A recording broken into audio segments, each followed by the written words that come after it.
I'm Bob Ledig, and with the Financial Technology and Cybersecurity Center. And again, many thanks to JP and Sam for putting this together with George Mason and using their facilities. We are back for a different kind of panel. The last panel, one of the panelists said it was more theoretical. This is a lot of hard law, good law, interesting law. I won't say good law, interesting law. So using a baseball analogy, I feel like we have a murderer's row. Some of you know who are Yankee fans what that is. A murderer's row of panelists here in terms of just amazing insights and knowledge and quality. So let me quickly go through. I should mention that all the panelists have their bios on the program website and their excellent photos as well. So that's a place to see more about them or contact them if you'd like.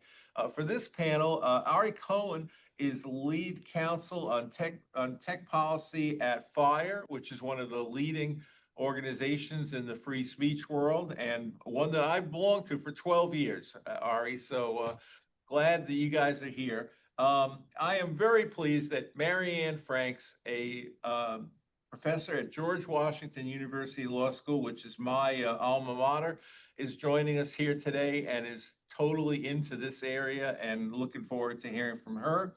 And then from the University of Pennsylvania Law School, Gus Hurwitz has joined us. And Gus, thank you very much for coming up from up 95. Sitting next to me here is Ryan Proctor of Consovoy McCarthy, who was previously a judicial law clerk for Justice Clarence Thomas, and Paul Task, who is co-director at NetChoice Litigation Center. It appears that NetChoice is involved in literally every case in this area, so I'm very, very pleased to have him. So we encourage you to hit that question button. We have an extra 5 minutes of questions for this panel. So please pass them along, and then we'll get to them, hopefully many at the end. And I hand it over to my co-moderator, JP. Thank you, Bob, and thank you everyone for joining. I'd like to start out with a question for Gus. It seems obvious that we should use law to protect children from harm online. From a legal perspective, why is this controversial? Yeah, so I'll start just by saying, yes, obviously much of what the law cares about is protecting children online and just protecting children generally. I'm not going to play that many camera tricks or camera games during this, but I am going to quickly just put up the cover of Time magazine from 1995. This is a famous cover for folks who teach or work in this area. This was the cover of Time in 1995 when we were in the midst of negotiating and developing the 1996 Telecommunications Act. And that included in it the very famous Section 230 and also Section 223 of the Communications Decency Acts. So going back at 30 years to the advent of the modern commercial internet, understanding the role of children online, the way that the technology could affect children is something that we have been concerned about and thinking about. And the question is, from a legal perspective, why is this controversial? Well, this is going to be a framing issue for much of our discussion. The answer is the First Amendment.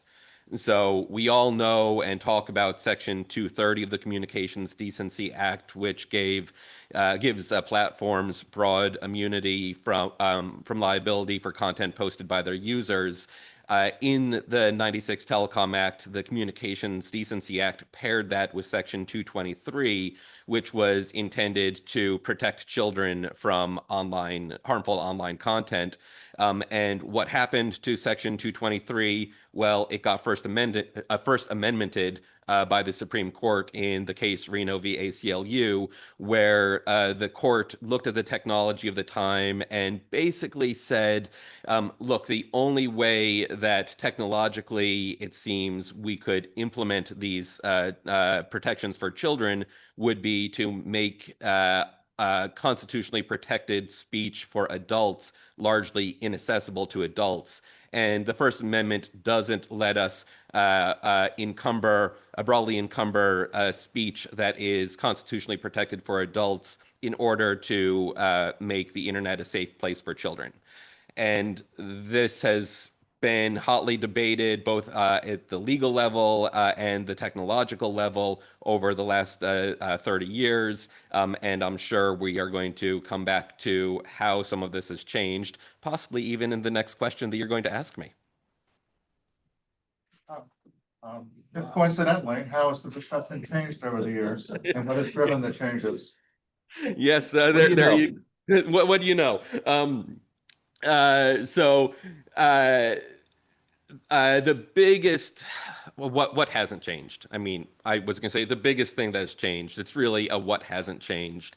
At the time in the 1990s, we had concern about what we could do technologically to protect all users from harmful speech online, not just children from harmful speech online. And the idea, the frankly utopian idea that we had was that the internet was to invoke John Perry Barlow's famous Declaration of Independence for cyberspace, that this was going to be a place of mind where there was no discrimination. It was going to be a very idyllic and idealistic place where bad things didn't happen because we're all cerebral intellectuals, and that's just not what we want the online environment to be. And there might be, for some users, some truth to that, but the last 30 years have not borne that out from a marketplace or a social perspective. The broad idea was if if communities are engaged in harmful conduct online, there isn't a market for that. So they're not going to be able to make money. They're going to be pushed offline. There isn't a stomach for that. So negative, harmful communities would be ostracized and pushed offline. And what we've seen instead, this was the story certainly in early Web 2.0, the early development of social media. There was a lot of positive, but there also was a whole lot of negative in terms of the development of markets, the development of communities. That's one of the big changes. It's not really a change, just the early understanding of what was going to protect folks online, the market and norms proved to be inadequate. At the same time, some other things have definitely changed, the biggest of which is technology. And probably equally important is social understandings of how these technologies are going to be used. Nowadays, when I talk to my just last week, I showed my students a famous ad from MCI from the late 1990s, where they're talking about what the internet is. It's this beautiful, incredible place. They're trying to pitch it to American consumers. MCI is no longer in business. None of my students recognize the internet that they describe in this ad as this utopian place of kumbaya, online, organic interactions. We have a lot more concern, a lot more understanding about the potentials for harmful conduct online. So, our understanding of the potential harms is much more nuanced. We have a lot more skepticism of and understanding that we need to have protections in place. And the other thing that we've really seen is the development of new, more accurate technologies to filter content, do content moderation, to identify users, to do authentication. Back in the 1990s, it was just impossible from a technological perspective to do any sort of real-time content-based filtering. There were no widespread, commonly accepted or just developed user authentication, cross-domain user authentication technologies that could create some form of persistent ID. We have things like that. They definitely don't work perfectly, but we have things that can do some amount of effective user identification. either in a persistent manner or in a real-time detection manner. So we're starting to see folks, companies deploying and implementing these technologies. We're starting to see legislatures and countries around the world mandating use of these technologies. And perhaps most recently, the Supreme Court this past term has shown a willingness to accept age verification technologies as a pushback to the exhortation in the ACLU v. Reno case. That we cannot mandate age verification technologies because that would make the internet safer for children but limit its use for adults. The Supreme Court is now willing to say, there might be some cases where this is possible, and I'm sure we're going to talk more about that in this discussion. I want to speak up just in support of the utopian vision of the internet still, just for the record. Maybe not like utopian, but nobody ever presumed that the bad tendencies of human behavior would never follow us online. I think anyone who is thinking that is out of their damn minds in the first place. You know what? I'm still going to go on the record and say I think the internet is a big, wonderful, beautiful place with a just metric ton of human potential. And we see the same problems that we see in society reflected on it. But count me among the internet optimists still. Just wanted to say that out loud. Excellent. So Gus mentioned Free Speech Coalition versus Paxton, which is a 2025 Supreme Court, fresh off the presses, literally. It was a 6-3 vote upholding a Texas law that imposed age verification requirements on certain adult content websites. Ryan, can you tell us about the Texas law at issue and describe the majority and dissenting opinions, please? Yeah, glad to. So Texas is dealing with the problem of children having easy access to pornography online, where children aren't supposed to be looking at pornography, but the only sort of enforcement mechanism is self-reporting, I am over 18, which doesn't really do anything. So Texas passed the law, and I'd also note that probably a little over half of states have now passed analogous laws that says if you are a commercial website and over a third of your content is material that's defined as obscene to minors, which means it's an explicit portrayal of sexual activity that lacks redeeming feature, that's overall tendency is to appeal to the prurient interests of minors and is offensive to display to minors, you need to impose a commercially reasonable age verification mechanism. And that can mean a couple of things. The law said if you use a government ID to verify age, or if you use transactional data to verify age, and that you can use either the website itself or a third-party site. And so this law brought into tension two established First Amendment principles.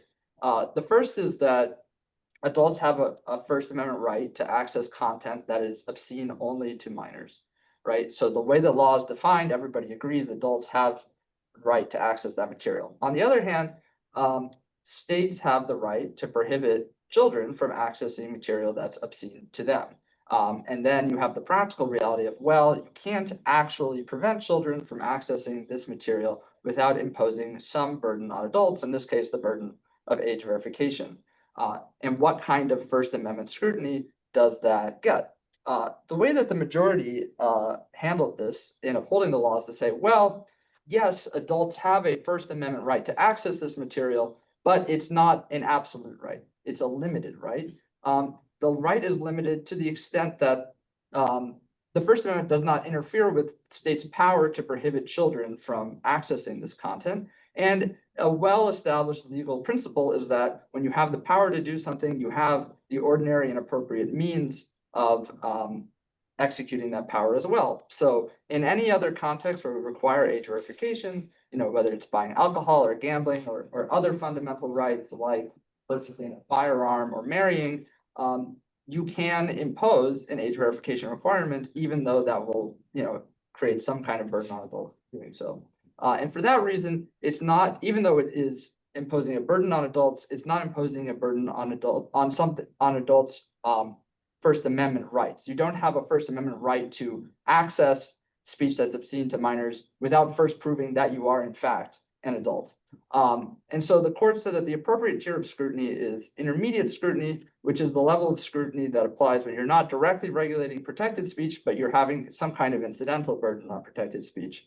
And the court said, well, because the age verification requirements at issue here are the kinds of requirements that are imposed in other contexts where you have age verification, this law is perfectly okay.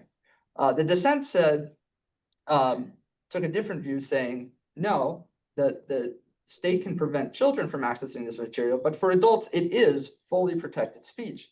And the way that we assess any degree of fully protected speech, any restriction, even if it falls short of a complete ban, is by applying strict scrutiny, the highest standard of constitutional law, which says that the law has to be narrowly tailored to a compelling interest. And so Texas's law may or may not be okay. It's a compelling interest to protect children, but it has to be narrowly tailored. And we don't know yet whether it's narrowly tailored. So I think that there's two sort of important cruxes of disagreement in the case. The first is, how do we conceive of the adult's right? Is it a right simply to ultimately access that material, or is it fully protected as to adults?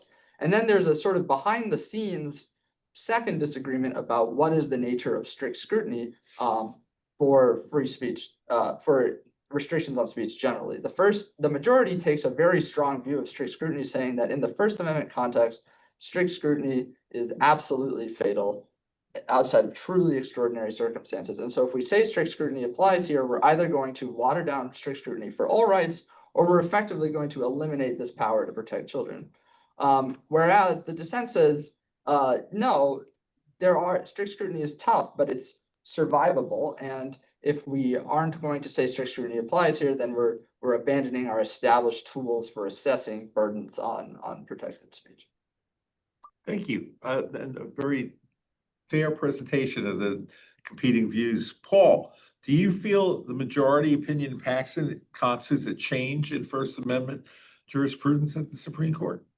I think it's right to say that there is a change or an update to the way the court is thinking about First Amendment issues. But I do think that it's also necessary to say that that change is sort of cabined to exactly the sort of thing that Brian was just describing. This sort of area of speech where you have speech that is simultaneously, fully protected for adults, but unprotected and viewed as obscene as to minors. Speech that is entirely unprotected as to them. So when you are dealing with that sort of insular category, the court is saying, we are going to deal with this unique area of speech in a particular way to both ensure that adults still have the ability to access it, but also ensuring that the states can, prevent minors, as is their, proper role in protecting them, from accessing this, obscene material. And obscene material in the law means that you have absolutely no right to access it. It's unprotected, it is outside of the First Amendment scope. And so for minors, that's what the court said. Now, importantly, the court also recognized that imposing age verification on the ability to access speech still is a burden on speech for adults. But because they're dealing with unprotected speech for minors in this category, it is, as Ryan was saying, sort of incidental in that category. They can require age verification to the extent that they are trying to verify that the person accessing it has that constitutional right. And so I would contrast this with attempts to impose age verification in other contexts, right? So in 2010, the Supreme Court decided Brown versus Entertainment Merchants Association, a case in which California was requiring parental consent for minors to purchase violent video games. California was concerned about violent video games at the time. There was a concern that the violence that minors were consuming through the video games was leading to violent behavior in the real world. And so the case went all the way up to the Supreme Court, and Justice Scalia, in a very memorable opinion, said that you cannot create new categories of unprotected speech.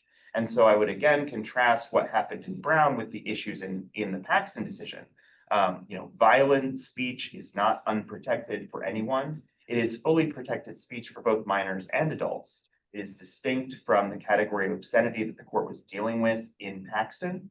And so there, the law was struck down as a violation of strict scrutiny, because there is a right to access this without, overcoming a government hurdle, the law was cabined or was couched as, requiring parental consent. But what that meant in effect, as Justice Scalia recognized, is that you are subjecting the access to speech to a government hurdle that is then subject to a parental veto. So the government can say at the first instance, no, you can't access this speech, but you can if your parents then come in and tell the government we're wrong.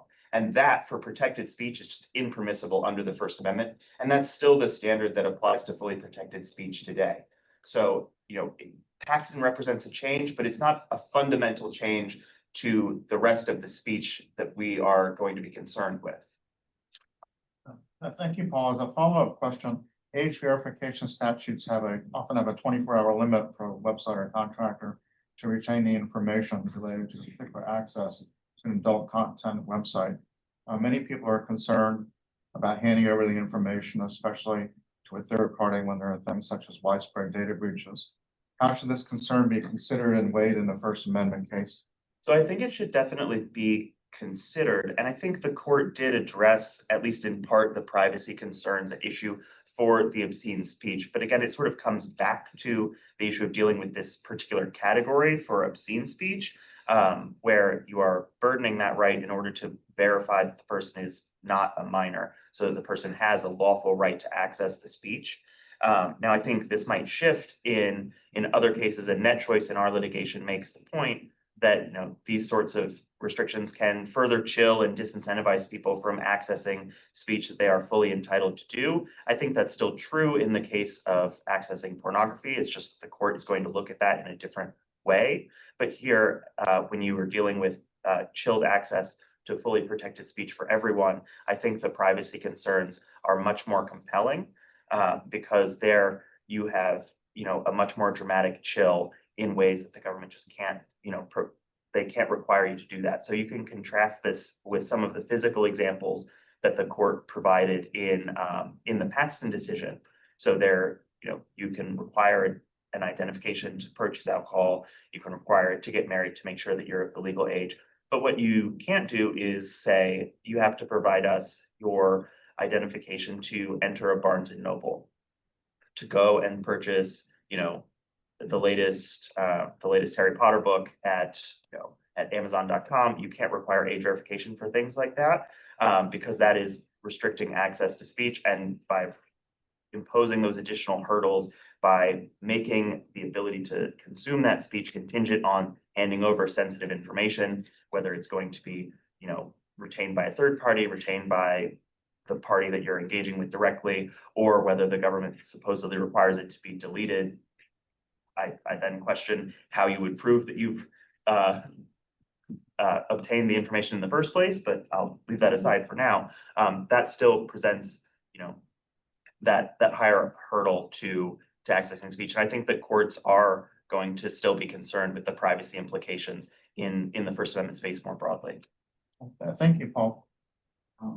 Ryan, is Paxton narrowly concerned with obscenity, or does it signal more broadly that states can impose age verification requirements on speech deemed harmful to children? Yeah, I think that the implications of Paxton are still somewhat unclear. We're going to see over time. What I think Paxton doesn't do is say that, if you say, look, we have a really strong interest about caring about children, therefore we can bypass First Amendment scrutiny.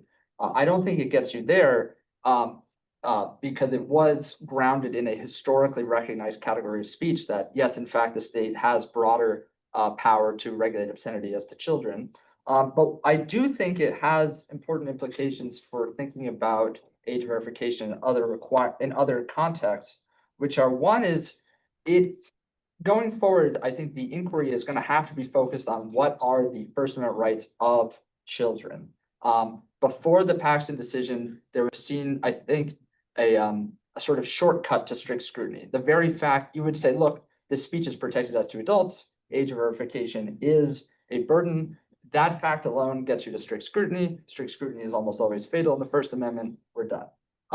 Paxton establishes that no, if the speech is not protected as to children, a reasonable age verification requirement is likely going to be constitutional. And so the focus has to be, does the state have the right to regulate children's access to this speech? And then I think the second thing it can tell us a bit more abstractly is how we go about thinking whether that speech whether a category of speech is something children have a right to access. I think if you look through the grand sweep of First Amendment precedents and you're trying to delineate the boundaries of protected and unprotected speech, there's sort of two warring methods of doing that. One is to the court adopting these kinds of prophylactic rules cabining categories of unprotected speech on essentially policy concerns about, well, we want to make sure that this doesn't become a tool to get protected speech. And so some of the most famous First Amendment precedents would fall into this bucket, like the New York Times v. Sullivan adopting heightened pleading requirements for defamation, not grounded in history so much as policy concerns about defamation suits being abused. Or a more recent example of this might be Counterman v. Colorado in 2023, when the court thought about how can the true threats doctrine be abused when determining what is the context of a true threat. The alternative approach is a more historical approach to say, look, the First Amendment codifies a pre-existing right, and we have to look at history to determine what speech was considered protected and not protected. And that's sort of the approach that was championed in the cat crushing case, the United States v. Stevens in 2010, where the court said pretty firmly, we're not doing ad hoc social balancing. We're looking to history and tradition. And I think if we look at the Paxton decision, it's very much in that Stevens history and tradition camp. It sort of gave short shrift to these kinds of prophylactic type arguments and just asked, what is the historical category of speech that's obscene to children? How far does it extend? And so I think that going forward in these kinds of cases, if you have a good historical argument, you might be able to bat aside these kinds of ad hoc social balancing type arguments. Thank you. Ari, in the days following the Paxton decision, states immediately began to cite it as supporting their laws restricting access to minors or requiring platforms to protect them from certain harms. Do you think that Paxton can be read this broadly, and what do you think the implications of First Amendment rights are carried by this argument? Yeah, I mean, to paraphrase former Arizona Cardinals coach Dennis Green, it is what we thought it was. You know, the second that Paxton came down, you saw in the emergency application for Indetras versus Fitch, which we'll talk about, the state's Mississippi trying to claim that Paxton was this broad ruling that basically says, oh, well, you know what? All age verification is okay, and anytime you want to protect kids, it's okay. And that's hogwash. That's not what Paxton said. I want to rewind just for a quick second to kind of tack on to something that Ryan said. You know, yes, there is a question, obviously, underpinning all this as to what the First Amendment rights of minors are. But I think we know that other than pornography, they're pretty well established. You know, in Brown versus Entertainment Merchants Association, in which, you know, Justice Thomas is on the losing side, but he cited approvingly in Free Speech Coalition versus Paxton, is that, you know, the power to protect children does not include a free-floating power to restrict the ideas to which children may be exposed. Speech that is neither obscene as to youths nor subject to some other legitimate prescription cannot be suppressed solely to protect young from ideas or images that a legislative body thinks unsuitable for them. Kids have First Amendment rights that are subject only to the narrow prescriptions that we have, and the only one that has really survived over time is things that are obscene as to minors. I have severe doubts that the court is going to just countenance the creation of brand new categories of speech that states can protect kids to, because we think it's icky in this day and age. I think Stevens fairly forecloses that, as Ryan kind of insinuated at the end there. The ways in which Mississippi immediately tried to twist and warp Paxton it shows why that ruling can only work if it is very narrowly limited to pornography. Otherwise, it effectively swallows the entire First Amendment rule in the first place. What you saw was Mississippi saying, well, we are not, first of all, we're not targeting the content of speech. We are targeting the bad things that people do with speech, which is like 6 of one, half dozen of another. I'm not really quite sure where that argument comes from, but it doesn't really enjoy much support in any kind of jurisprudence. But more importantly, what it said is, well, there are some things on this platform that we are trying to protect against, some illicit content, say child predation, although query whether their definition of child predation actually is limited to unprotected conduct.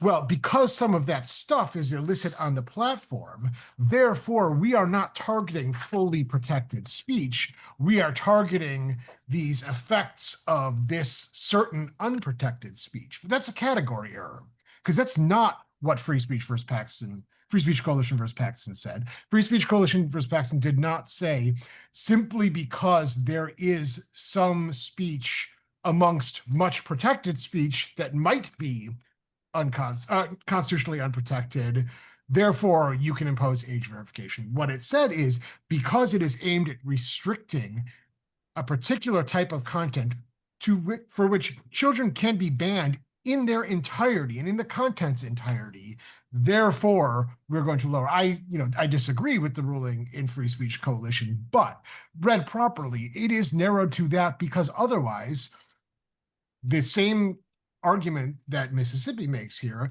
can be used to say, well, there are some books in which there might be defamatory content or there might be illegal content in books, and therefore we can just regulate book publishing, because it's not aimed at fully protected speech, it's aimed at the little particular instances of unprotected speech in books that, say, publish defamation or something like that. Obviously, that swallows the First Amendment rule.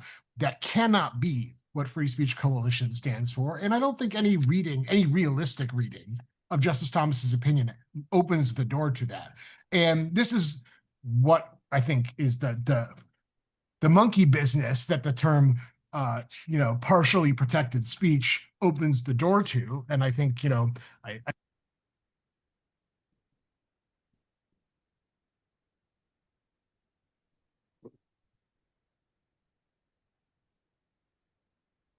We lost your audio. Yeah, there's I'm a sorry free about that. speech issue. How about that? Here we go. Sorry There about you that. Where did I lose Business you? have. Oh, yes, Ended on okay. monkey business. Yeah, okay. Well, that's a good a place as any to end. But the term partially protected speech opens the door to that kind of monkey business. And finally, what you saw Mississippi doing also is referring to the secondary effects doctrine. We can regulate this because, like adult bookstores, where the towns can regulate the zoning because of crime around adult bookstores or adult establishments, and that's a secondary effect. And the secondary effects doctrine is, first of all, largely critiqued as being one that makes very little sense. I'll leave that to people's individual judgments, but also has been explicitly declined to, the Supreme Court has explicitly declined to extend it to the online space in Reno versus ACLU as a kind of cyber zoning, they called it. And I think this is part of the continued assault on Reno, where they're just, okay, we've got the age verification for porn thing taken down. Let's see what else in Reno that we can get overturned because it gets in our legislative way. I think this is a concentrated effort on that. But not only that, but a secondary effect cannot be coextensive with the effect of speech on listeners. And that is largely what these laws intend to regulate. If children see self-harm content or they see eating disorder content, which, yes, it's bad content. I don't like it either, and I wish it wasn't there. It is, however, constitutionally protected, but regulating the effect of that speech on minor users is not a secondary effect. The Supreme Court has said the effect of speech on a listener is not and cannot be, under the First Amendment, a secondary effect. So you see this broad twisting of Free Speech Coalition trying to basically undo decades and decades of First Amendment jurisprudence in one fell swoop. I don't think it can be read that way, but if it is, the First Amendment's in a lot of trouble because it really just won't exist anymore. Go right ahead, please. Jump in here. I think we're going to talk about this later. Now is as good a time as any. So I agree with Ari that, you know, if Free Speech Coalition can't fairly be read to say that, if we can identify some way that, some content online is harming children, that's you know, a get out of strict scrutiny free card. But one thing I would caution is, you know, Stevens says, we have never purported to know all of the historically established categories of unprotected speech. And because a lot of, before Stevens, a lot of our doctrine wasn't so closely tied to historical inquiry, I'm not sure if it was always, that was always the focus. And so, you know, to take something like the social media sites, I think can be a bit more complicated than that. I agree that, you know, if a state passed a law that said children can't go on to Facebook or X or Blue Sky at all, that would be hard to find some kind of historical analog that would justify that kind of regulation. But I think a law that focuses more narrowly on something like account creation, a child cannot create an account on a social media website, it is not so easy to dismiss, because at that point you're talking about, well, we're regulating minors entrance into contracts, and you know, at common law, minors were completely incapacitated from forming contracts. Even today, the common law says, you know, the prevailing common law view is these contracts are voidable. And so, you know, one way you could conceive of that is the legislature has identified a set of contracts that children do not understand the implications of well, and so we're going to require a heightened standard for them to enter into it, you know, having their parents enters into it. And so in that way, you can have a more narrowly tailored view that's tied to an established historic state power. Now, I can't claim to have studied that issue in a detailed way, but to say that Brown says, you know, we know, we have defined the universe of unprotected speech, and this is it from here on out. I'm not quite convinced of that. Well, I think All right, I that, want to move along to that, Mary Ann. can I just get a quick second? The courts have looked at that contract argument, and they've rejected it because, you know, even within that response, there was switching back and forth between contract and speech, and that just shows that it is an attempt to reframe speech as contract law. And if a contract is voidable, it's voidable. That doesn't necessarily mean that the legislature can say you can't allow minors on the platform because it involves creating a voidable contract. It's just voidable at the election of the minor. And that's how contract law works. And we have contract law to say that. We don't need the legislature to hop in and say, you know, thou shalt not. But, you know, that's just my take. Sorry. Mary Ann, you got a lot of prologue here. The question for you is, what is, from your perspective, the most concerning aspect of the Supreme Court's decision in Paxton? Yeah, so I think a lot of them have been covered so far, but I think the way that I want to, I'll probably be banging on this drum quite a bit on this panel about the kind of overarching theme here will be, we are now in a phase where there are a lot of good faith concerns that have gone unaddressed for 30 years, and a lot of bad faith concerns about, or bad faith motivations and trying to politicize some of the good faith concerns. And now we're at this really difficult moment trying to separate, you know, what about these concerns are legitimate? What are the reasonable sort of signs of frustration that we're seeing from legislatures and from the public? And so I will say this as someone who's not normally sympathetic to social media or to internet companies, to say that I think that the Paxton decision is really disturbing for a lot of the reasons that have been expressed already. But I think maybe my biggest concern is the arbitrariness of it, and at multiple levels. So I'm thinking, first of all, in terms of the actual definition of who is under the sort of the purview of this law, right? So they've got the third of the content kind of idea, which makes very little sense to me. And then you have the idea that in the definitions that you're given, it pretty much excludes social media platforms because they're not intentionally publishing in the way that the other sites are. You've also got exclusions for search engines, which really doesn't make any sense either. And then you have it all resting on this category that's already been discussed, which is not just obscenity, but obscene for minors. Here's where I really get nervous, right? Because it's such I think, an indictment of the historical categories approach that we have this thing called obscenity as an exception. it's never been clearly defined. It has never made sense. It has never been clear what it actually means for any given for in any given situation. And then you're going to add to that the idea that there is a more expansive category that is somehow obscene for minors in a politically charged environment where many legislators have made clear that their target truly is anything that is not heterosexually normative, right? So now you have all of those things and you have every way to exploit that in that arbitrary definition, the arbitrary categorization of who is actually brought under the control by this statute. And as everyone, who does First Amendment law knows, the more arbitrary, the more vague a law is, the more prone to abuse it's going to be, the more susceptible it is going to be for political pressures. I can't think of a more dangerous time to be subject to political pressures than right now, especially when you've seen so much of the Trump administration borrow from Project 2025, which has been very explicit about defining pornography as basically anything that is LGBTQ related. So I think it's not just a problem for this law. It's not just a problem for obscenity. It's a problem about the historical categories approach. It's a problem that we have always said that the First Amendment protects all kinds of offensive speech. And yet you have this historical category that literally turns on the question of offensiveness. This is a problem that we have never really addressed. The other problem, I think, is that it is, of course, billed as protecting minors.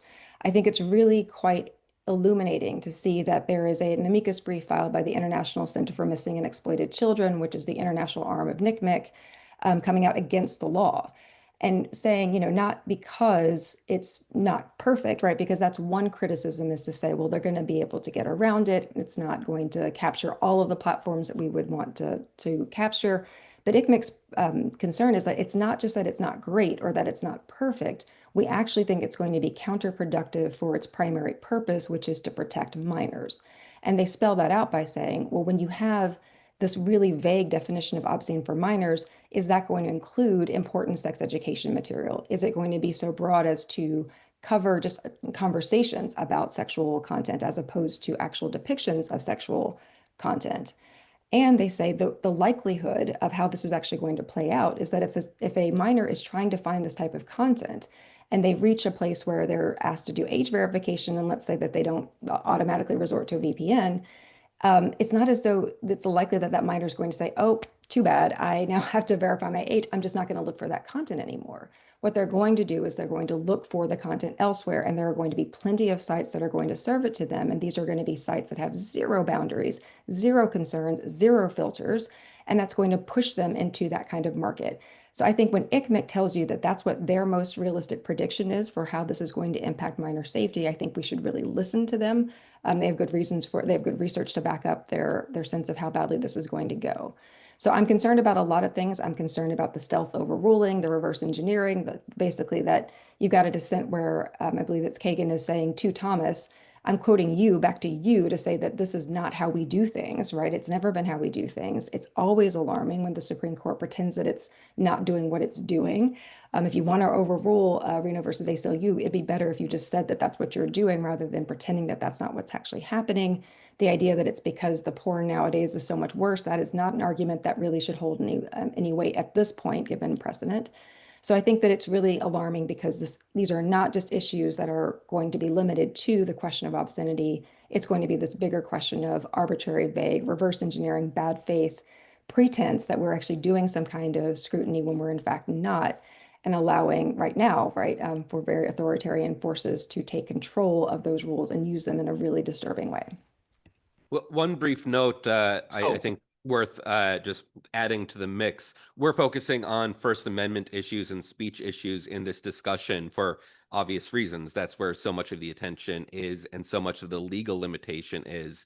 It is worth noting, especially in the social media space, we are seeing non-speech based theories being advanced at the state level. We have a series of public nuisance cases being brought against social media companies. So this challenge of what are the categories for speech? Why do we view this through the First Amendment lens? Are these unreasonable, arbitrary categories? Are they positive categories that are preventing us from imposing harmful regulation? These aren't the only ways that the law and various actors are working to think about these issues. And I have a lot of concerns about the public nuisance line of cases, but I think it is worth noting we're very much focused on the First Amendment as the lens through which we're looking at these issues. It's not the only lens that people are taking to think about these.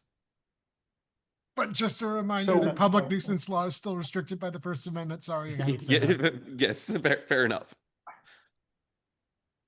Can I, do Yeah. you mind if I jump in? Sure. I just would like to, I have to admit, I really would like to push back on the concept that this decision authorizes the restriction of a broad, ill-defined category of speech that could plausibly cover things like sex ed or just portrayals of, people in LGBT relationships. The decision takes for granted the Miller test, which is a remarkably restricted definition of obscenity. In fact, it's pretty unusual as far as the Supreme Court decision went, because Miller literally, the court had to write out a statute of what they considered counted. So the offensiveness is one of three independent elements, but one objective element that you have to show is sexual activity. And what is that? It is the explicit portrayal of a sex act. It's not talking about sex. It's not, a diagram. It is the explicit portrayal of a sex act. So a rated R movie would not count. And so and it's important to note that that is something that the Supreme Court did as kind of on social policy grounds from the 1950s to 1970s, radically constricting the definition of obscenity. But Paxton takes that entirely for granted. It loosens the offensiveness prong, and it loosens the educational prong, but the objective requirement of having to explicitly portray a sex act is still there. So in fact, I actually think it's quite difficult to come up with something that would be obscene only as to minors, but not obscene as to adults. The delta between the two, as Justice Breyer noted in his dissent in Ashcroft, is actually quite small. On that point, Go ahead, Marianne.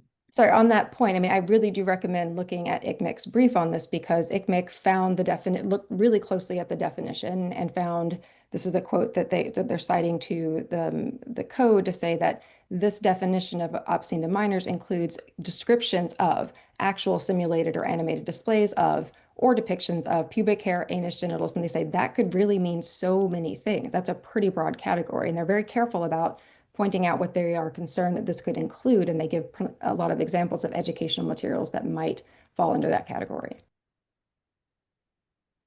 Kind of a related question, and one that's going to come up later on too. It relates to question for Mariana, section 230, but also wanted to broaden it to a topic that came up earlier as to whether you consider output from a chat GPT speech that might fall under a section 230. So is that for me? Marianne, please. Yeah. Do I consider, I mean, I think the first question of is it speech, I think is pretty evident that it has to be speech. The question is, whose speech is it and who's in control of it and how much can you regulate it? Those are the tricky questions. To the question of whether or not it's protected by section 230, my view is that it would not be, because we're talking about artificially generated dialogues. That means that the entity in question is actually creating, at least co-developing that content.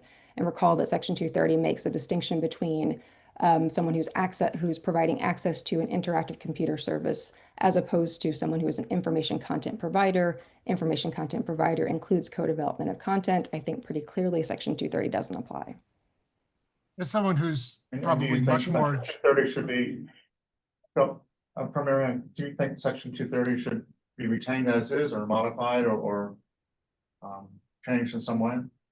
Nice small question there. So I would say when it comes to section 230, my view is that C2, so let me back up and say, there's a lot going on in section 230, even though it's often referred to as just 26 words. There's a lot more to it than that. And it's, I'm going to oversimplify here, but the two primary things that section 230 does is, on the one hand, it provides this kind of for both cases, an immunity shield, as opposed to, it's a preemptive kind of procedural shield, when it comes to the kinds of things that platforms will leave up or that they facilitate in some kind of way.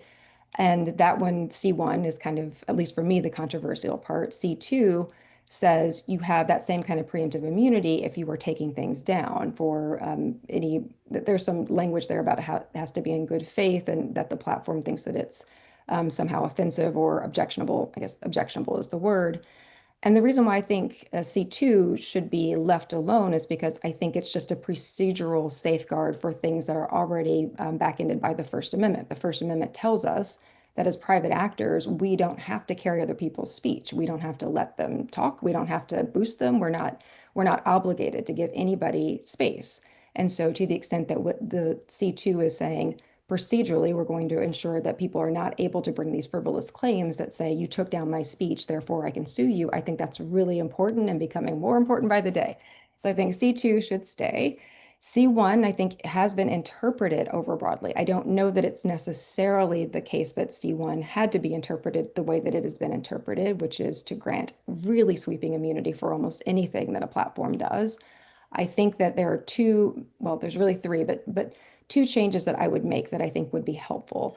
One is that there is a reference in C1 to information that is provided by another information content provider. I would switch that to speech. And I would say that one of the showings that a platform would have to make in order to get immunity is to show that at least what they're talking about is speech as opposed to something that is either unambiguously speech or they need to argue that it is speech. And I'm thinking about offline cognates about the Tinker versus Des Moines case, right? That it wasn't obvious to the court that an armband is in fact speech. You should have to make that kind of showing. And so in cases where platforms are talking about credit card transactions, or they're talking about the sale of a dog collar, or matching illegal weapon sales, for people who can't have weapons with people who want to sell them weapons. I think you should have to be, as a platform, you should be obligated to prove that what you are actually trying to get this immunity for is in fact speech and not conduct or something else. The other thing that I would change is I would make it clear that if you as a platform are soliciting or encouraging that speech, you are a co-developer. So that reference I just made before about that distinction between the interactive service provider versus the information content provider, courts have really struggled to figure out what is the dividing line between co-development and mere sort of allowing access. And I would make it clear that it's solicitation and encouragement. My third sort of this is more substantive and more controversial, would be to say if you are exhibiting deliberate indifference to the harmfulness of the content, then you should not be able to get that immunity shield. And just really wanting to validate or to emphasize that when I say that, I'm not suggesting that we have a new liability regime, which means that every time a platform knowingly has harmful content on their platform, they become liable for it, but they should not necessarily have that preemptive get out of court kind of free sort of card. They shouldn't be able to have that unless they can show that they were not deliberately indifferent to that content. So I do think that because of the wide ranging and I think inherently contradictory nature of how Section 230 immunity has been applied, I do think we need revisions to C1 to narrow that focus and leave C2 where it is. So as somebody who's much more supportive of Section 230 in its current phase and in its current state than Professor Franks, I will say I am sympathetic, and I think it's certainly a non-crazy argument that because it synthesizes from multiple sources and creates new content, that generative AI output doesn't neatly fall into what we would traditionally think is Section 230's protections, like it is in some way developing the content. I think that's a reasonable argument, as much as some people don't like me saying that out loud. I think that's a reasonable argument on the text. I do, however, think it needs to be a little bit more nuanced than that because of a few different complexities that could result in some really weird situations. Let me just give you one example. Section 230, as it is currently, protects both the information, or both users of the interactive computer service and the interactive computer service itself. So if I retweet somebody and that is a defamatory tweet that I retweeted and I don't add anything that makes it more defamatory or something like that, I'm protected. But if the ICS is the AI company, the ICS is not protected because it has developed the company. So if Section 230 still protects the user, the user could ask generative AI, even maliciously ask a chatbot to output some kind of defamatory content. And it is theoretically possible that and if I then just publish that information, which I have gotten from the ICS, it is theoretically possible that I could be immunized for republishing what information provided solely by another by another ICS. Even though I knew it was defamatory, I could be immunized, whereas the AI company could be liable, even though I'm really the bad actor. Now, you could also maybe try to prove that I was in part responsible for developing it as well, and maybe therefore I also am liable. But I think that situation is possible. So I think when we think about how Section 230 and AI interact, we need to be cognizant of those weird factual complexities that could cause some really bad incentives. Just, food for thought. Okay, we're going to move on now to the question of access to social media, which we've been dancing around. Paul, your nameplate in NetChoice versus Fitch. Can you tell us what's going on there? And then we're going to ask some more questions about that. Sure. So I'll shorten this ever so slightly because there's been a lot of procedural back and forth with this particular case, and just sort of give the most pertinent, relevant updates for our discussion here today. So Mississippi passed HB 1126. That law requires age verification and parental consent for minors to be able to access social media websites. It excludes a whole host of services and is fairly targeted toward what we would think of as the paradigmatic examples of social media. And so NetChoice sued, saying that these sorts of requirements, both the age verification and the parental consent requirements, violate the First Amendment because they restrict access to fully protected speech for everyone that is available on these social media websites. And so we have received a preliminary injunction in the district court. That has now gone up on appeal to the Fifth Circuit. The Fifth Circuit motions panel granted the state of Mississippi's request for a stay of that preliminary injunction. And so currently the Mississippi law is in effect. Now, as soon as the Fifth Circuit granted that stay request, NetChoice filed an emergency application in the US Supreme Court asking for the court to vacate the stay, saying that this is inconsistent with First Amendment law and it will restrict access to speech. Now, the Supreme Court ultimately denied our emergency application, and Justice Kavanaugh wrote a separate concurring opinion in that decision where he said, under my reading of the current precedent, this law likely does violate the First Amendment, and he cited all of the cases that we've sort of been talking about today, Brown versus Entertainment Merchants and Free Speech Coalition versus Paxton. So to the discussion we've been having earlier today about, does Free Speech Coalition stand for this sort of broader ability for states to restrict access to speech? I think the answer, at least from Justice Kavanaugh, is fairly clearly no.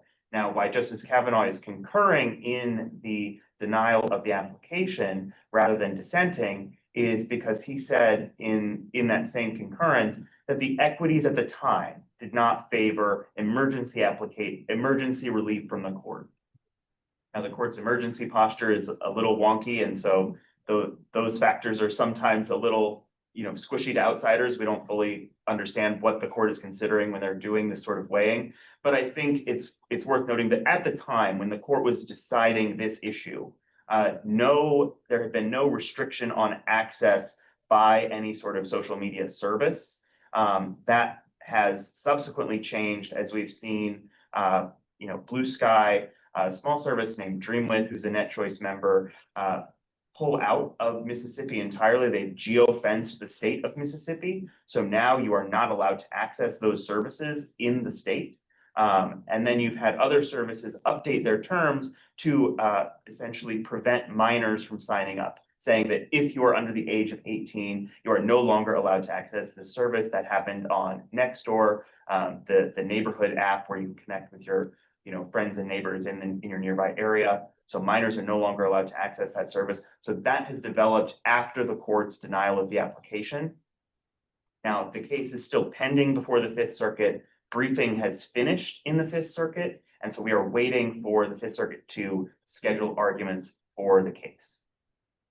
Thank you. All right, Ryan and Ari, Ryan first, then Ari. What are we to make of the denial of the stay in this case, and in particular Justice Kavanaugh's concurrences that attracted so much attention? I'm going to give a somewhat maybe disappointing and unexciting answer, but my main reaction would be to caution against reading too much into both the denial and Justice Kavanaugh's concurrence. You know, the emergency docket, when it's an unreasoned order, there doesn't have to be a group consensus as to the reason why, and the justices have very different idiosyncratic views about how to think about these cases. How high of the standard do you have for irreparable harm? Do you consider how likely the court is to grant cert, or you just consider the merits? And there's a whole number of reasons why the court might have wanted to deny emergency relief that don't really touch on the merits. So you might think, well, we just had Paxton. Let's see what the lower courts make with that before we would want to grant cert in a case like this. So we don't want to grant emergency relief. Or there was a procedural argument about did the lower court exceed the scope of its remand when it issued the injunction? And you might just think that that's a serious threshold issue that makes it complicated to grant emergency relief. As for Justice Kavanaugh's concurrence, I think at face value, it's a strange concurrence, given he has made clear in his emergency docket writings in Labrador v. Poe, in the Trump v. Casa, he has a strong view of the Supreme Court needing to jump in important constitutional cases like this. And he's said, look, a lot of times in these constitutional cases, that's a serious harm. Likelihood of success is the ballgame. So for him to say, oh, actually the equities don't matter, even though I think there's likely a First Amendment violation, on its face is strange. My sort of legal realist speculation is the court, for whatever reason or mix of reasons, denied relief. Justice Kavanaugh cares about this, thinks the challengers have a strong argument, and wants to signal sympathy for them in a way that doesn't make him look like he lost. And so framed it as this kind of weird concurrence. But you know, there's a temptation sometimes to say, oh, Justice Kavanaugh, he's the median. That's essentially the court's rationale. And I would just say, I wouldn't read into it too much. We know what Justice Kavanaugh thinks on the merits, and that's about it, is what I would say. Ari? Can't hear you. I don't know why it keeps muting me. I can't really argue Ryan having had the inside view on this. I think his perspective on Sorry, just to be clear, not in this case. Yes, not in this case, but on the shadow dockets operation a little bit more generally. I think that perspective is both wise and valuable in terms of not reading too much into it. I do think that it is. I agree that it's very strange if you think the law is probably unconstitutional. How you get to the point where the balance of the equities isn't towards the applicant here is kind of, I don't know how you get there, but the explanation of not making it seem like you lost maybe is something to think about.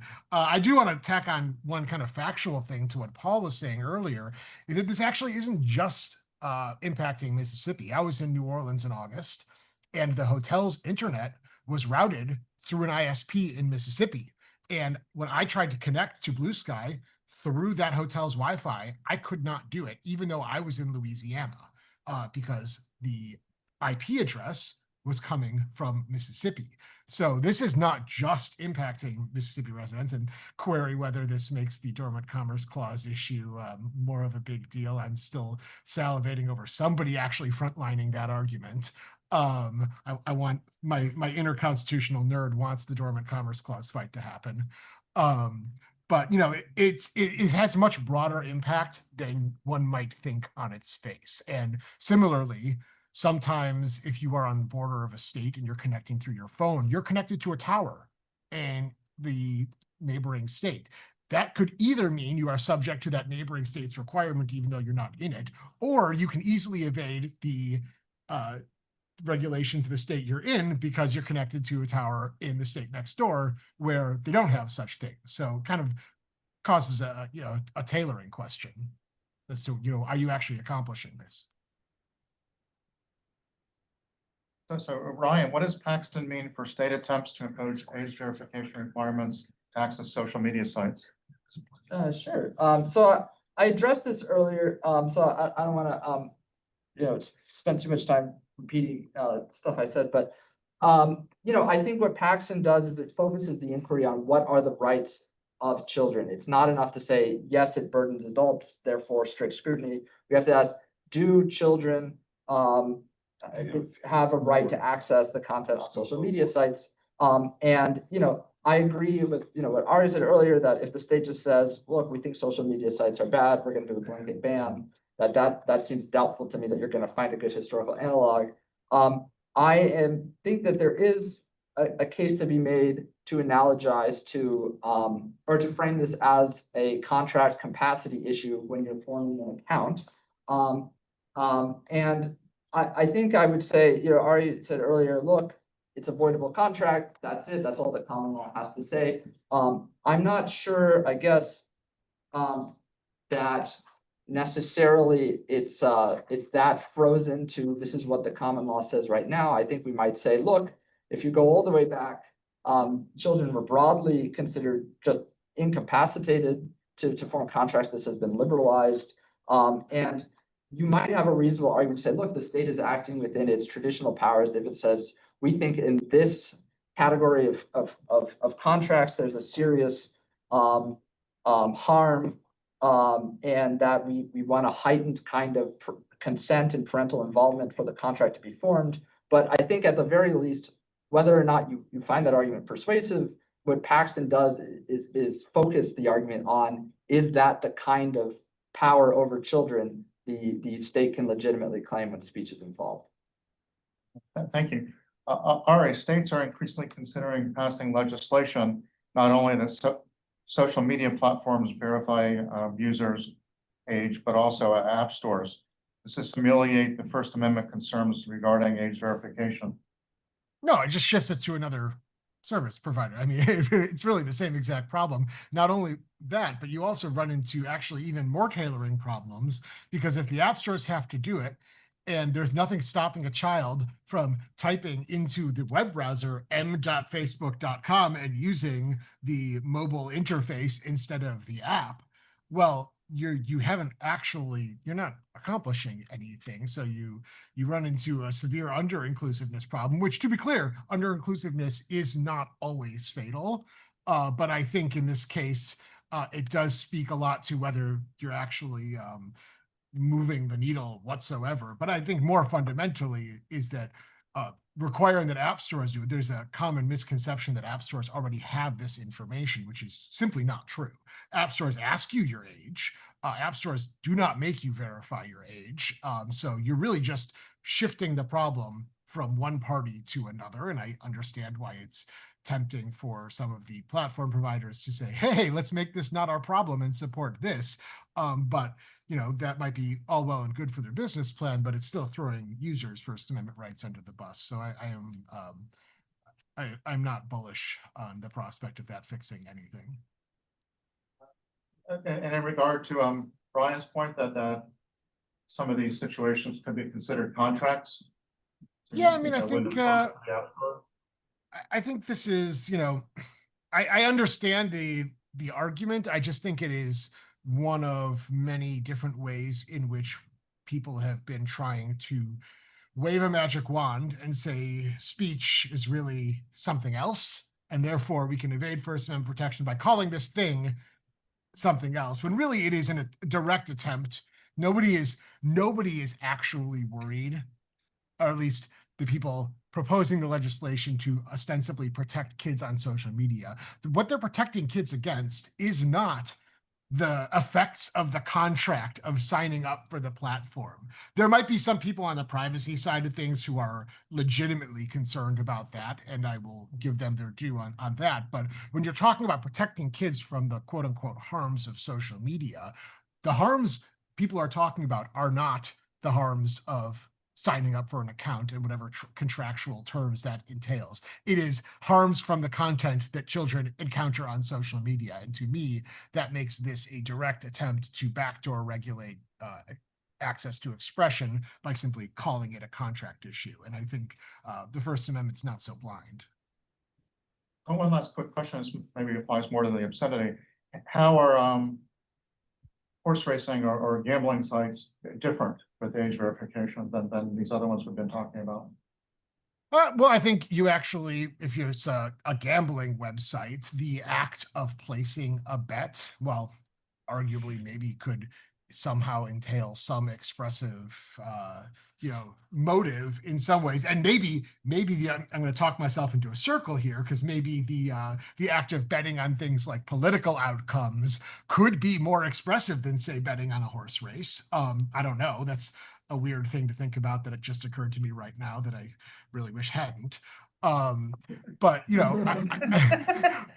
I think the act of gambling, say putting a virtual coin in a slot machine, you might actually properly classify that as conduct rather than expressive. I think when it comes to the things that are much more purely about ideas, that's a horse of a different color to complete the train of strained metaphors.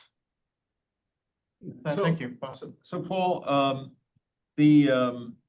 there was a lawsuit brought earlier this month on the Texas App Store Accountability Act, which I thought was rather horrifying law. But anyway, by your friends at CCIA and a student group on First Amendment grounds, can you just tell us a little bit about what's going on there?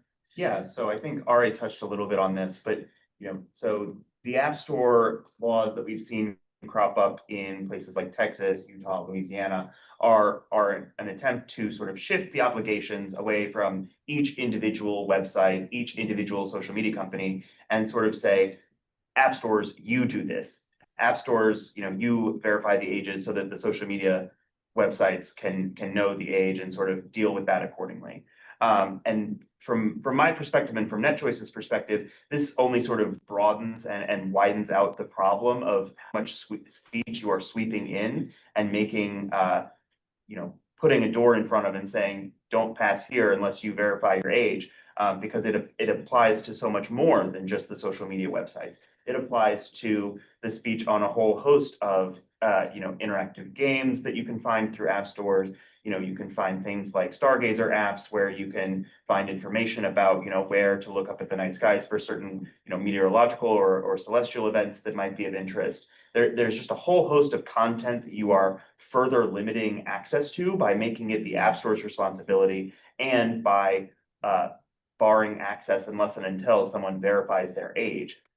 And I think the lawsuit brought by my friends at CCIA sort of makes this point very clearly. And then sort of it points to Ari's tailoring problem, because the lawsuit points out that this does absolutely nothing, even in the mobile space, let alone like ignoring all the desktops and things that you can get access to, these websites.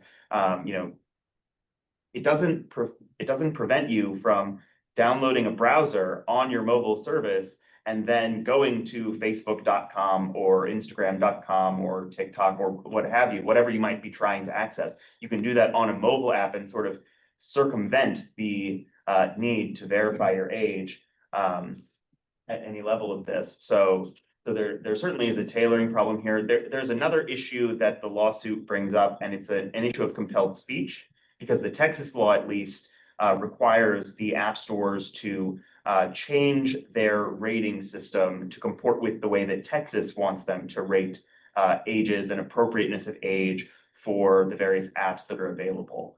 And so, the court has said at various points that, like, if you are requiring someone to change a message to speak in a way that they otherwise wouldn't, that is fundamentally compelling a message that they would not otherwise say. And so it might seem, inconsequential to some, but it's still a compelled speech issue. And I think arguably non-commercial, but even if it's commercial, I'm not sure that this sort of changed the rating system to fit the state's preferred model of ratings would satisfy even something like intermediate scrutiny, because I just don't see a world in which the Zouderer level of scrutiny would apply here, because I don't know that they can make the claim convincingly that the way that the Apple or the Google Play Store are, providing age ratings is inherently misleading to deceive consumers. And that's sort of a threshold issue that you have to confront when you're saying Zouderer applies.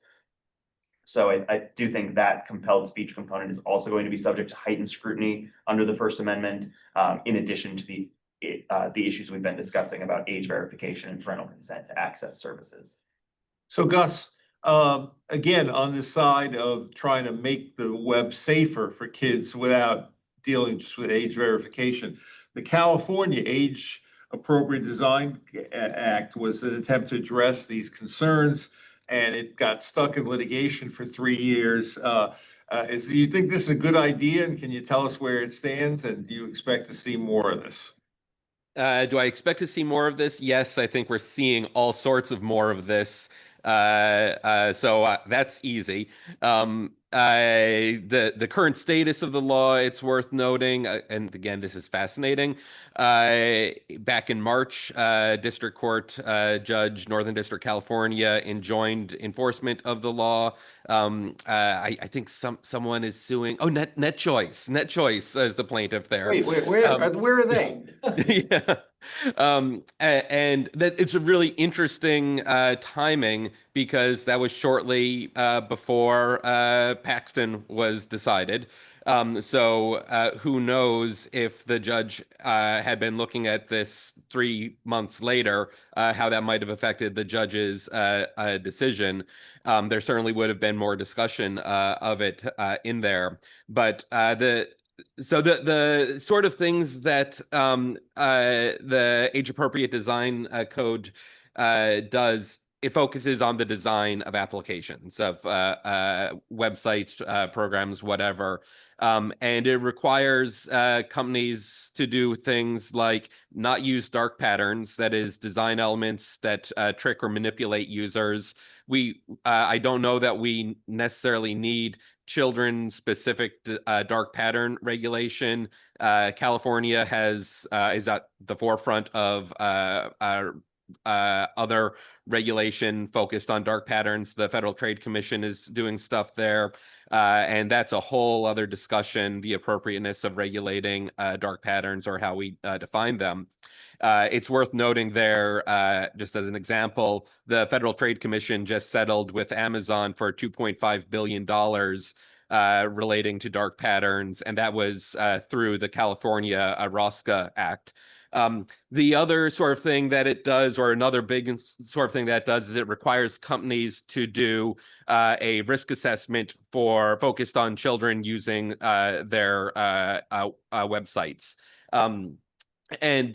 Yeah, companies should be doing this sort of stuff. This is the sort of thing that I tell my engineering students: when you're designing products, when you're putting something new out into the world, you should be going through risk assessments, use case studies, so that no matter what, when you get sued, you're going to be able to tell a judge, or when your CEO gets hauled before Congress, you're going to be able to tell the senators, yeah, we thought about this. We made an informed decision. You might not like the outcome, but it wasn't arbitrary. So companies should be making informed decisions and doing these sort of studies. I don't know that we get much from a law that says you have to be doing this, especially since that's going to inform how and the circumstances under which companies conduct these sort of studies that they should already be doing anyhow. And it's a permutation on the under-inclusiveness, over-inclusiveness sort of consideration. I worry that when we tell companies to do things through legislation, to do things that they should already be doing, that is going to lead them to do them in a way prescribed by the legislature that doesn't necessarily fulsomely respond to the actual substantive concerns. Thank you, Gus. Here's a really, really long question, Paul. What is content moderation?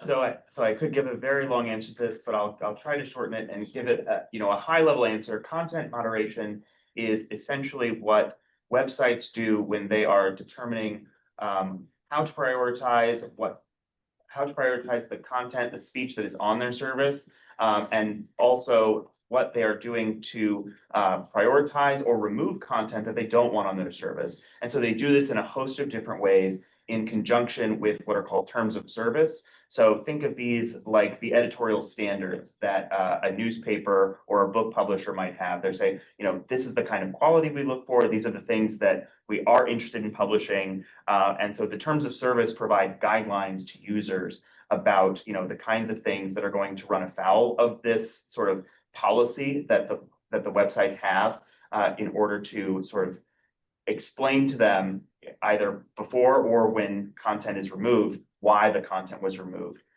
It's a way that these websites can sort of exercise the editorial control over their services in the same way that newspapers can exercise control over the content that appears in their pages. The Southern District of Ohio, in a case that might sound familiar to some people, NetChoice versus Yoast, analogized social media websites to essentially newspapers that were dedicated to opinion pieces. And the content moderation standards on social media are essentially equivalent to the New York Times deciding whether or not they want to run your wedding announcement. They get to make those choices. They are private businesses with their own private speech service, and they can decide what content that they want to disseminate, whether they want to prioritize certain content. It's essentially the same thing as putting a news story on the front page above the fold to prioritize viewership of that content, as opposed to burying it in the middle, where somebody might not see it or might not see it as readily. No content moderation is ever going to be perfect given the scale of the amount of content that is posted online. These services and the Supreme Court has recognized this both in the Moody decision and in Twitter versus Tomna from a couple of years ago, that these services are dealing with billions of posts every day. There's like 500 hours of content uploaded to YouTube every minute. Is the statistic from 2023 that Justice Thomas cited in his decision there. So there's a lot of content to sort of sort through, and they do this with a combination of human review and algorithmic review that is sort of preset to screen particularly offensive content or content that violates those terms of service from an initial standpoint. So really, content moderation is the implication and the implementation of websites exercising their own editorial rights over their services.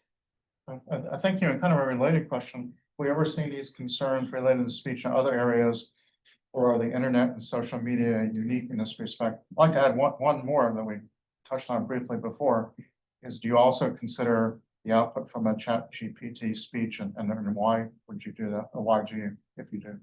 Sure. So I'll take them in the order you presented them. So I'll start with the question about other areas of speech. And I think social media is not unique in this respect. We have seen concerns over the editorial standards in other medium as well. Perhaps the most prominent example is the Miami Herald versus Tornillo case from the Supreme Court, where a prominent local paper declined to disseminate a rebuttal piece to a political ad that was placed about a Florida candidate. And he took that all the way to the Supreme Court, saying, I have a right of reply. I should be able to have my say in this newspaper. And the Supreme Court said, no, that's not how this works. This is a private entity, and they can decide what they want to host in their newspaper. So we've seen this in a whole host of contexts. And so applying the First Amendment to social media in this respect is just continuing the application of the same bedrock First Amendment principle from earlier forms of communication, of presentation of ideas. Now, the question on generative AI, I think Marianne and Ari had a good back and forth about whether or not it's protected by 230, and I think that's subject to vigorous debate, even still among scholars. But I think it's a very easy question that the outputs from AI chatbots are speech, regardless of the answer to the 230 question. It is speech that might arise in a different way. It's prompted by the user, and then the output is provided by the large language model through its chatbot. But I don't really see a fundamental distinction, even if someone can't answer exactly how the speech comes in exactly the form that it does. I don't think that's necessary. The Supreme Court has also said that, you know, we don't require people to be able to precisely explain how and why their speech ended up the way that it does. Justice Scalia in, I believe it was the Hurley case, noted that, you know, Jackson Pollock, the avant-garde artist, you know, famously would say, I don't know how I made my art, I just did. And he said, you know, there's no reason why this would enjoy any less First Amendment protection than an artist who painstakingly went through and can catalog for you every comma, every word choice that they made in writing an essay or a novel. Thank you.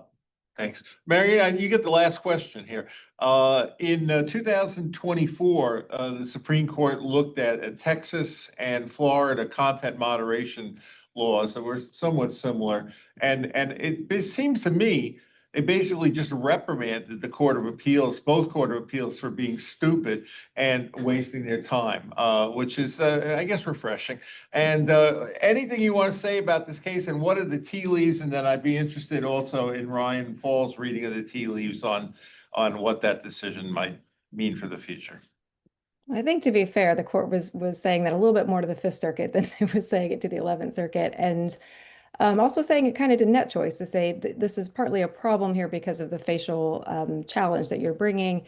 There's a lot of things that platforms do. It's not all content moderation in the editorial sense, right? So you need to be a lot more specific about what kinds of functions are we talking about. So it was a reprimand, though, I do think most usefully to the Fifth Circuit to say, here's what we do know, and that maybe the Fifth Circuit needs a reminder of, which is a lot of what has been already stated about how these companies, private platforms, have their own rights of free speech, and that includes the right to exclude, to make choices, to not publish what they want to not publish, to derank them, to demonetize. They have all of those powers under the First Amendment.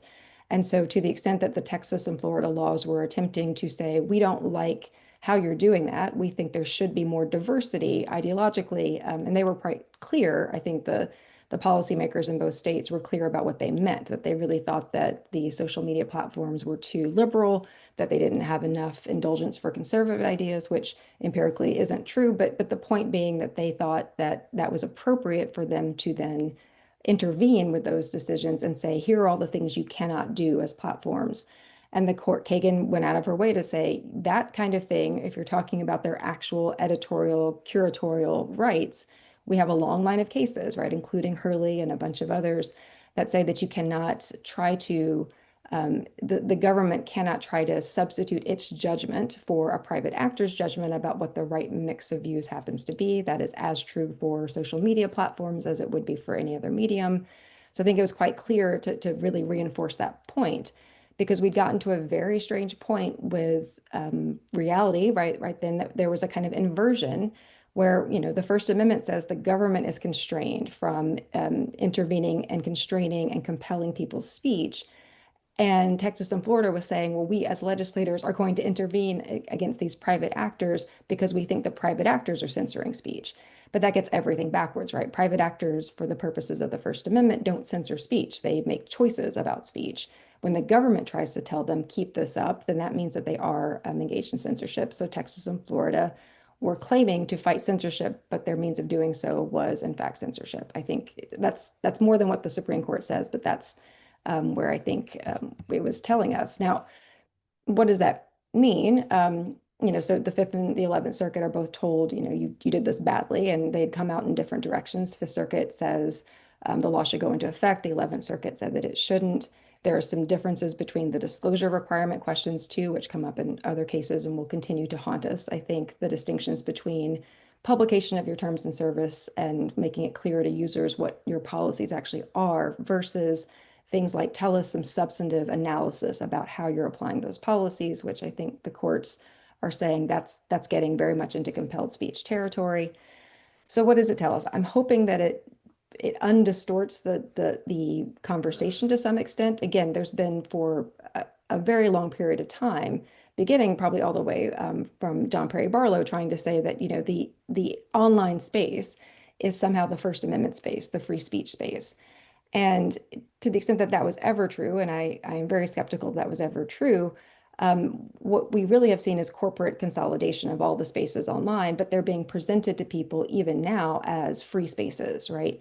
By which I mean that you either get the criticism that the corporations are just like state actors and they should be treated like that and they're censoring you, which is not accurate under the First Amendment, or you get the sense that this really is truly free speech and the only people who are fighting for your freedom of expression and really want to promote democratic discourse is X and social media platforms, which is also not true.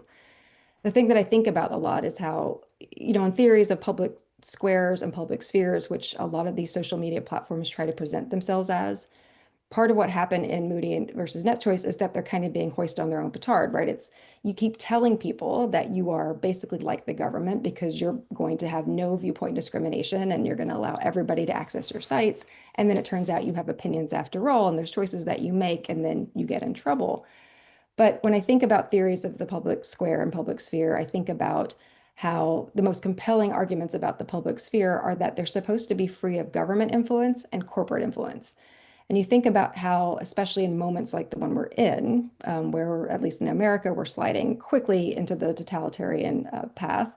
Online discourse was supposed to be what saved us, right? That was supposed to be where free speech could still live. Well, the problem with that is that it was always intertwined with government interventions and corporate interventions. And now more than ever with the Trump administration, there's basically no daylight between the corporate and the government, right? We've got the president of the United States who owns a social media platform, right, that he is using as a personal propaganda channel. We've got him taking Elon Musk while he's still the owner of X and putting him in the government, putting all of his lackeys in the government, taking our data and then sending it God knows where. So now we've got a full-on technocratic government and no real space to express ourselves freely, and a completely dysfunctional, distorted First Amendment discourse that has flipped everything on its head and made us think that the government is not the problem here, it's private censorship that's the problem, or tech censorship is the problem. And now we're in a situation where we can't even disentangle the two. So whatever it tells us, I think it tells us that we need to start rethinking whatever we believe was the kind of talismanic power of the First Amendment to keep us and our spaces democratic hasn't worked, isn't working, and we're going to have to do something different. Okay, go ahead. Would you like to? No, I guess that's it. I mean, I think this, let me mention, we saw the questions. We had excellent responses coming from our distinguished panel. I don't think we have time to go more on that, but thank you for sending those in. Thank everyone for giving your time today. We hope that this has made you think more broadly and get ready to write some letters to your congressman. So there you go. Tom? Well, great panel. Yeah, would everyone like to please make a closing comment? Let me start with Ari. All right, now I got this working. Yeah, I mean, it's been a great discussion. I think the really important thing is to, we have to keep our eye on the ball. We are facing an unprecedented attack on the First Amendment from many different angles right now. And sometimes perversions of the First Amendment in search of appropriate government, quote unquote, appropriate government censorship. And that is, as Professor Franks just alluded to, an inversion. And we have to be on guard about that.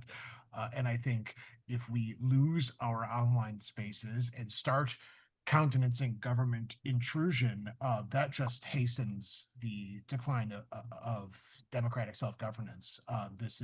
We are now able to speak with one another on a level previous generations could not have possibly imagined, with reach that was only available to the extremely rich or powerful.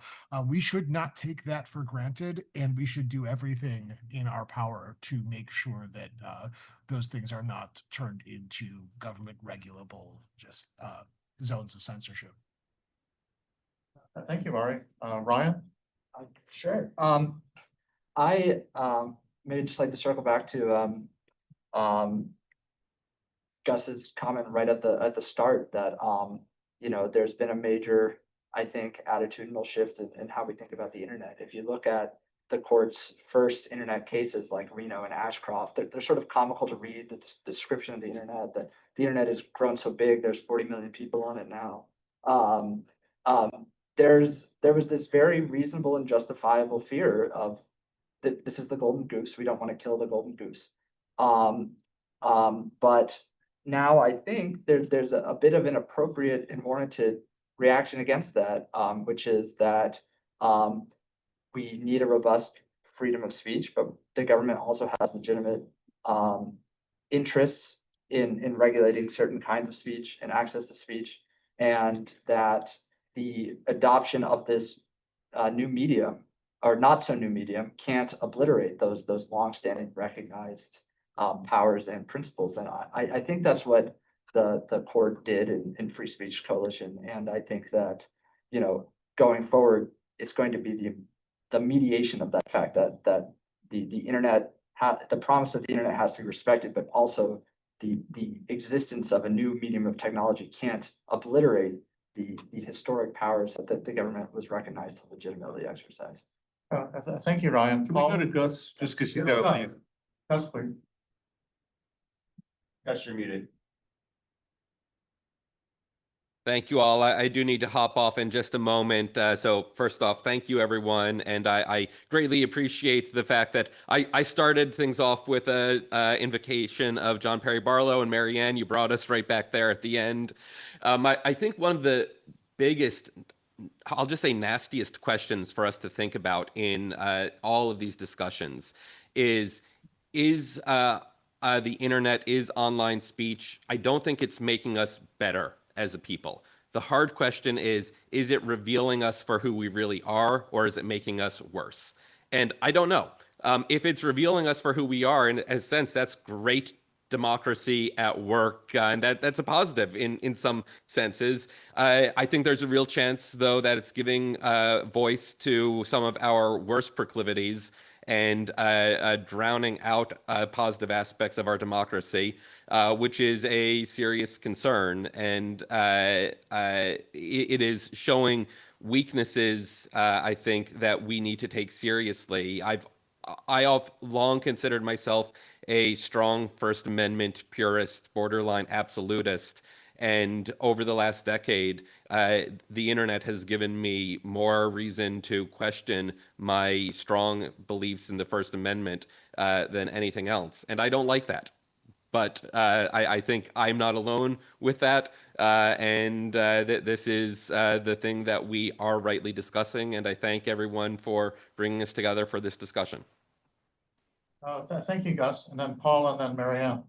Sure, I'd like to echo Gus and say thank you everyone for having us. This was a great discussion. Thanks to my fellow panelists. But you know, maybe I'll disagree with Gus on his pessimism here, because fundamentally for me, I would consider myself a free speech purist or absolutist, however you want to describe it, and the internet remains the best bastion for the ability to have these discussions across perspectives, across the world, across the country, with people you can find communities of folks you agree with to build that and foster that community. You can find people you disagree with, but I think it's important, whether you're having these conversations in real life or online, to just continue to have these discussions. It's important to engage in the world of ideas, not simply, let it pass you by.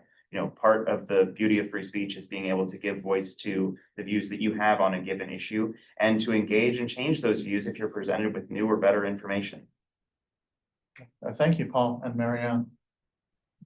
So I'm going to return to Gus's pessimism and say I am right there in the pessimistic category and have been pretty much always. And that's partly because it's not just a question of whether the online environment is not helping us or reflecting or whatever we might think it is. It's shaping us, and it's also drawing our energy and our attention. If I would say my own commitment to the First Amendment, because I think there are so many doctrinal problems with it. I think, like every law, like every sacred cow in the sort of the American constitutional system, it needs to be criticized, and there are so many things to criticize. But its fundamental purpose is to keep us from moments like this. It's supposed to keep us from sliding into totalitarianism, and it's not doing that. So if it's not doing that, then I think we really do need this wake-up call to say, what is wrong then with the way that we have conceived of free speech, that we are not protecting ourselves at this very moment. And part of it has to do with the draining of our attention and our resources to online environments that are frankly there to extract data from us, there to extract our attention. I'm not trying to say that every major social media platform is collaborating with authoritarianism. I'd say most of them are largely indifferent to political wins. They mostly care about money. But that is no less terrifying because if we're trying to defend democracy, ruthless capitalism isn't going to get us there. Those interests are not aligned. And so my concern would be to say that when we talk about how, well, should we still be in the John Perry Barlow moment or not? Many people were never in the John Perry Barlow moment because they didn't look like John Perry Barlow. From the very beginning, in the 1990s, when all these debates are happening, women and people of color were saying the internet is actually making a lot of things worse because it is providing anonymity and it's providing disinhibition against some of the worst prejudices and biases. And it's getting activated and validated, and people are able to unite around it. White supremacists were one of the first and early adopters of the internet because they understood the potential to spread their propaganda and to combine their forces. And we are seeing that in spades now. So I think we need to be very concerned about how we didn't listen, and I say we collectively as a country did not listen to those who were saying, even back in the 1990s, this rosy picture you have of the idealistic internet is not really true for everyone, and listen to the people for whom it is not true, because they are the ones who can actually tell us what is about to happen around the corner. They have been telling us throughout the 90s and the 2000s about the dystopia that all of us were going to be heading towards. Just take one thing, the deep fake problem, right? Women were saying, if you are allowed to use people's images in a way completely without any consequences, this is going to destroy not only reputations and privacy, but also our ability to distinguish between truth and reality. And so on that, I would say, this is what I'm really terrified about. The moment that we're in and the flood of information that we're in right now, I am going to quote Hannah Arendt to say that the problem is that when everyone lies to you, it's not that people are going to believe the lies, it's that nobody believes anything any longer. And she says, once you get a people into that position, you can do anything with them that you want. And if at that moment you also happen to have an authoritarian leader who is determined to use an entire country for his own political purposes, this is the most dangerous and dark time we could possibly be in. Thank you, and thank you all for joining in a fantastic discussion. Thank you, Marianne and Ari and Paul and Ryan and everyone who's joined online. And thank you to Bob and Tom and to Sam, our technology maestro. So thank you all, and Presario. And well, thank you. Thanks, everyone. Bye. Thank you.